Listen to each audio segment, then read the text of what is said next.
followed by the big giveaway at 9. Being a kid in the early 80s was a crazy time. The Gen Xers had a pretty wild and strange trip. There's a reason that we children of the VHS and synthwave sounds are some of the toughest peeps you're going to meet. Part of that was the rise of TV news and the readily available information that we could die at any moment thanks to a combination of nuclear holocaust, thanks the day after for all the fucking nightmares, and simply a lot of really gnarly stuff happening across the country. And most of that time, we kids were left to our own devices, which meant alone a lot and unsupervised. Kids were supposed to be safe, right? We weren't at risk. Kids didn't come to a bad end in movies. Kids were the safe ones who made it all the way to the end. But in 1982, one movie would emerge from the dark to change all of that. And it would come at a time when suddenly it seemed that kids weren't all that safe. It's 10 p.m. Do you know where your children are? I told you last night, no! In fact, it would come during a time that just having a headache might just kill you too.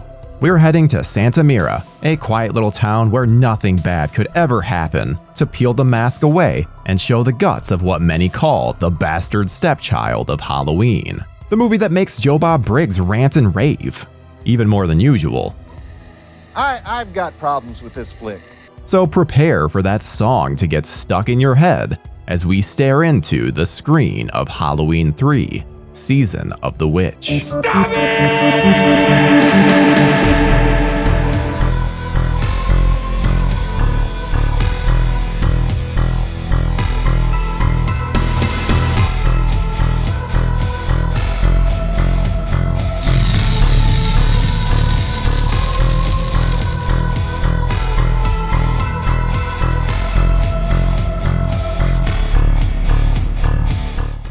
In 1982, the Halloween franchise had already become a massive hit in the world of film. John Carpenter and Deborah Hill had created a sequel in 1981, which seemed to conclude the story of Michael Myers and Laurie Strode rather definitively, even to Carpenter, who said that Myers and Loomis were both definitely dead. But as you know, that wasn't to be the case, and so Carpenter and Hill were courted to bring another film to the franchise. I loved Halloween 3. Halloween 3, Season of the Witch, I saw again opening day. I would go see a lot of things opening day, go down. I had nothing else to do in my life. But John Carpenter wasn't keen on continuing, just more stories of Michael Myers stalking the streets of Haddonfield over and over again. He wanted to do something different with the Halloween series and make it an anthology. Halloween would, every year, bring a new and unique story to the big screen, set on everyone's favorite holiday. Carpenter wouldn't be writing or directing this entry, and instead Tommy Lee Wallace would take on those duties. Originally, the script was written by Nigel Neal, who had also penned the Quatermass series for the BBC. The first script was more focused on the science fiction aspect of the story, but when the distributors didn't think there was enough gore and guts, Tommy Lee Wallace revamped the script to add more of the red stuff. Thanks to this, Neal wanted his name taken off the credits and had nothing more to do with the movie. Well, I think it did what John always meant to do with the Halloween movies, which was have a seasonal film that didn't always tell the same story, and Tommy Lee Wallace did a great job with that. But Neal's work can be seen throughout the film, which even feels like it could have been a British horror movie thanks to the heavy pagan cult vibes that run throughout the script. There's also a very something's off vibe, which adds to the unanswered questions of Halloween 3. Again, falls into that very much that California Gothic storyline, like The Howling and like The Fog. It is very much part of that same universe. You're not sure who to trust by the end of the film, and that's something that was actually spreading within the subconscious of the US at the time. Halloween 3's story follows Dr. Dan Challis, played by the man Tom Atkins. Challis is obviously an alcoholic and just as obviously a fan of the ladies. I love that Tom Atkins was the lead, Dr. Challis, incredibly cheeky, once again being very successful in his romantic endeavors. He's divorced and has 2 kids as well as a disapproving ex-wife. Challis is on call when a strange patient arrives, having been rescued by a surprised garage attendant. This guy is one of the smartest in all of horror history. going to kill us. And just gets the hell out of there when he sees things are way too stressful. Deuces! The man won't let go of the pumpkin mask he's been carrying while being chased by well-dressed, unemotional pursuers that are intent on killing him. During the night, while Santa Atkins, he likes them milk and cookies, is sleeping on a couch, one of the killer suits makes it into the hospital and kills his patient very nastily. While being pursued by Challis, the killer calmly pours gasoline all over himself and then blows himself up. Okay, so people are setting themselves on fire and blowing themselves up. Big deal. There's obviously more to this story, and the next day, Ellie Grimbridge, the daughter of Challis's dead patient, arrives. She's young and pretty, and Challis notices because he's Tom Atkins, the man who got it on with Jamie Lee Curtis in The Fog within 5 minutes of screen time.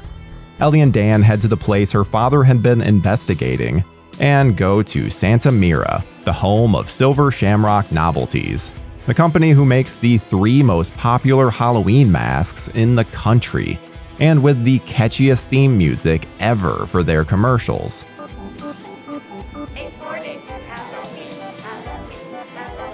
The big broadcast is coming on Halloween, and the commercials urge all of the kids to watch while wearing their masks. In Santa Mira, Ellie and Dan discover that the entire town is owned and heavily monitored by Conal Cochran, the owner of Silver Shamrock. At the hotel, Ellie and Dan get it on next door to the very unlucky Marge Gutman, played by Garn Stevens, who was Atkins' wife at the time, and who gets her face melted off while Tom Atkins gets lucky. Because he's Tom Atkins and you aren't. The good news is your dates are here. As the film progresses, Dan and Ellie make a discovery, which is that Cochran has created a murderous android army of suit-clad murder bots. And the Silver Shamrock masks all have small pieces of Stonehenge hidden in the logos on the back of the masks themselves, which will turn the heads of the children, or whoever are wearing them, into bugs and snakes, and just disgusting things which will then kill anyone around them. We see this happens to a bumpkin of a family and the gory death of little Buddy. Yep, we get to see the horrific death of, granted, an annoying kid on screen, as does his parents, who end up falling prey to little Buddy's head critters. It's got killer robots. It's got worms and things coming out of your mask that's melting. It kills annoying kids. It's fantastic. Who doesn't love that movie? Yes, this is most likely going to be the rampant murder of a lot of children, and Cochran is very pleased with this, gleeful even. Cochran believes in the old ways, and he's not happy that Halloween has been turned into a commercial holiday for kids. This is his way of taking it back. I'm taking it back, you watch.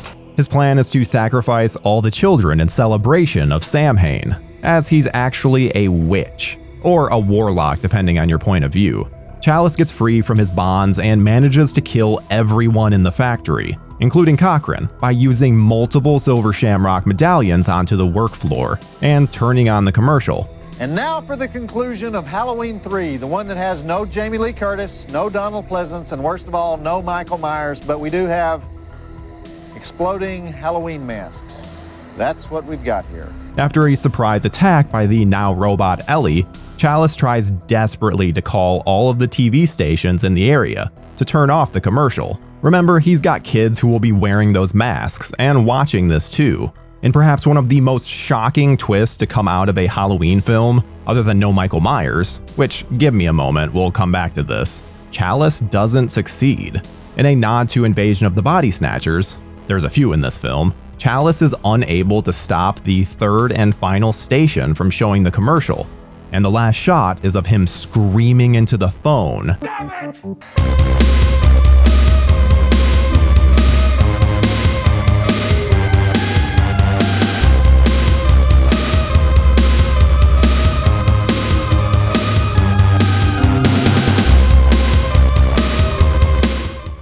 The downer ending of Halloween 3 would actually lead to its downfall in a way, at least when it was initially released.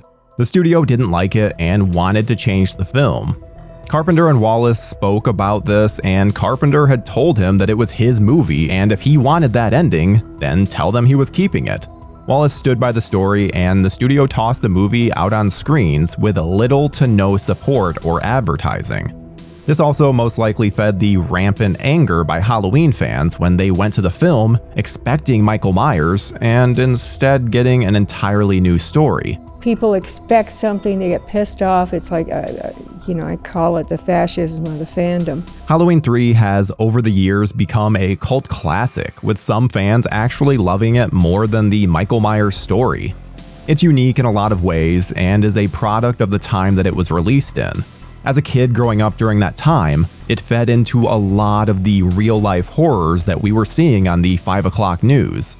1982 would see a rise in child abductions. Just a year before Halloween 3's release, the case of Adam Walsh would be flashed across the news headlines. Adam was an innocent young kid who was just 7 years old and would be taken while on a shopping trip to a local mall. A massive search was started for him and would sadly end with the revelation that he was murdered.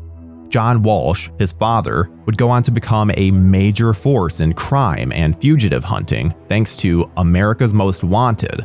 This was the same time that missing children would begin appearing on milk cartons all over the country. It would soon become clear to us, the children of the 80s, that kids weren't necessarily safe, and the fear of our own faces showing up on a milk carton during a school lunch somewhere was bashed into our heads. Even the things that you would buy at the corner drugstore could kill you without warning. Much like the nefarious plan of Silver Shamrock, a plot was hatched in 1982 during the months of September and October. In the Chicago area, a rash of poisonings would take the lives of a number of people after someone had poisoned bottles of Tylenol. The panic that ensued would change how medications were packaged, but would also send the country into a tailspin. I distinctly remember when this was happening due to the fact that I lived in the state that it happened in. There was no rhyme or reason for it, and literally anyone could become a victim.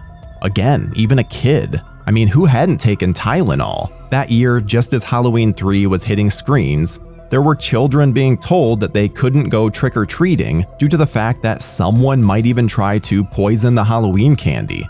Something that had been an urban legend for years was suddenly, possibly very real.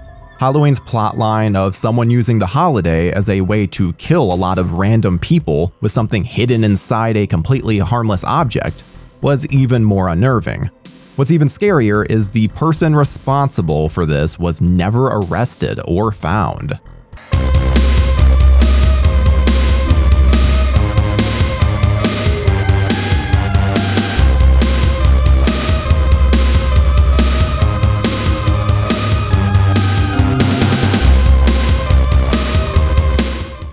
Halloween 3 wasn't a massive hit when it was released. As I said, fans of the original two films were expecting Michael Myers, who wasn't in the movie. You know, he took a big hit just because Michael Myers wasn't in it. Or was he?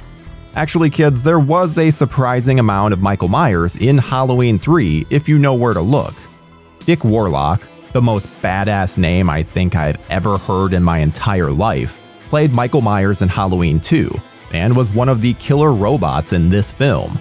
Also, during Challis's trip to his local bar, we see an ad for the original Halloween playing as a classic creature feature in a bit of meta before meta was a thing. But as I was revisiting Halloween 3, I discovered Mikey being all sorts of sneaky in yet another part of the film, which happens within the first few minutes. That helpful and smart garage attendant is watching TV when the Silver Shamrock ad comes on, showing all of the masks that the company offers. And right before the ad disappears, for only a brief moment, there's the bobbing head of Michael Myers, apparently cementing the fact that the Myers mask is made by Silver Shamrock. There's always been a fan theory that Michael's indestructible nature comes from the fact that he's actually a Silver Shamrock murder bot. And after seeing this, I have to wonder if it's true or not. It sure would explain a heck of a lot, wouldn't it? Speaking of the masks, Don Post, the classic effects artist and mask maker, designed the masks for the film, which his studio produced for sale. The images are still iconic to this day, with fans buying action figures, dolls, and yes, masks. Not sure I'd wear them around TVs though. They are perfect effigies for Halloween. with the Skull and Witch having already made available in the Post library, with some changes. But the jack-o'-lantern that little Buddy made a splash with was a new one specifically for the film.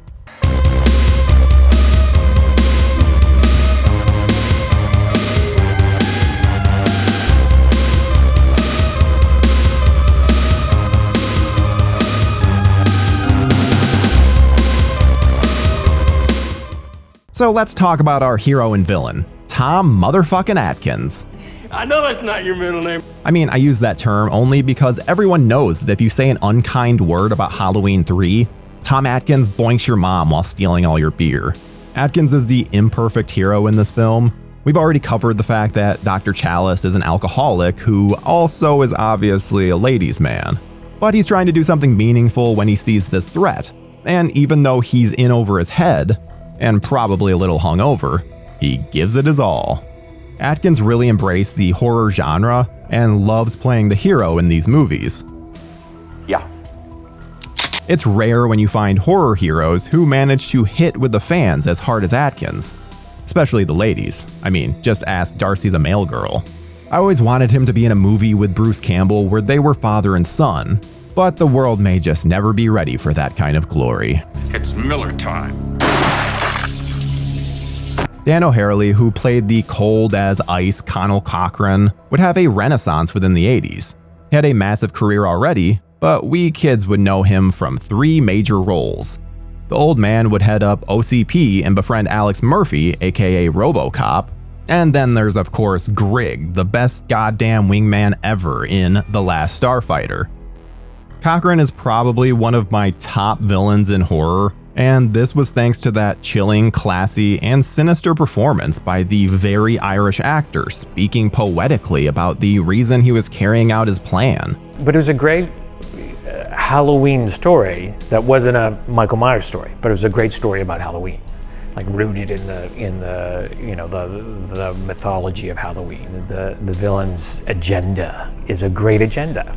And he's not doing it for global domination. He's not doing it to be rich. He's doing it to remind people that there are bigger things out there and to say boo in a great, scary way. Happy Halloween. O'Harely was fantastic and helped elevate the movie and bring gravitas to what is an over-the-top plot. The film holds up on its own as a great, scary Halloween film. So what do you think? Is Halloween 3 one of your favorite Halloween films? Were you surprised by just how much Michael was in this flick? Maybe you should rewatch it again and see if you can pause it just right to see him in the ad. And after that, let us know your memories of watching this late at night in your living room while daring to wear the mask just to see if it worked. I'm happy to report that fortunately for the history of horror films, Halloween 3, which we just watched, was a big box office disappointment. So when they made Halloween 4, Michael Myers was back and Donald Pleasance was back. Mustafa Akkad, the producer of that series, learned his lesson the hard way. On the next episode, Johnny Horror comes of age on the scarier side of Amblin. Join us as we travel into the gateway of horror films, starting with Poltergeist. Until next time, gore hounds.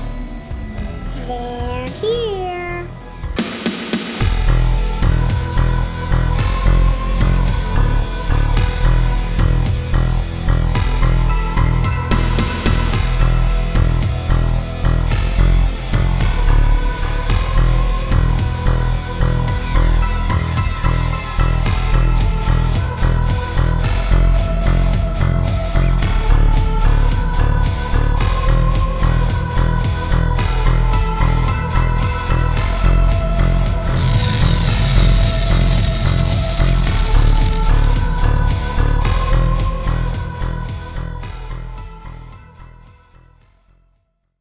Hi friends, your humble narrator Tyler Nichols here, and I hope that you enjoyed that episode of 80s Horror Memories.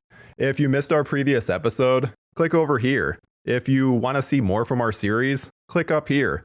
And if you're not subscribed yet, what are you doing? Subscribe right here. And most importantly, stay spooky, folks.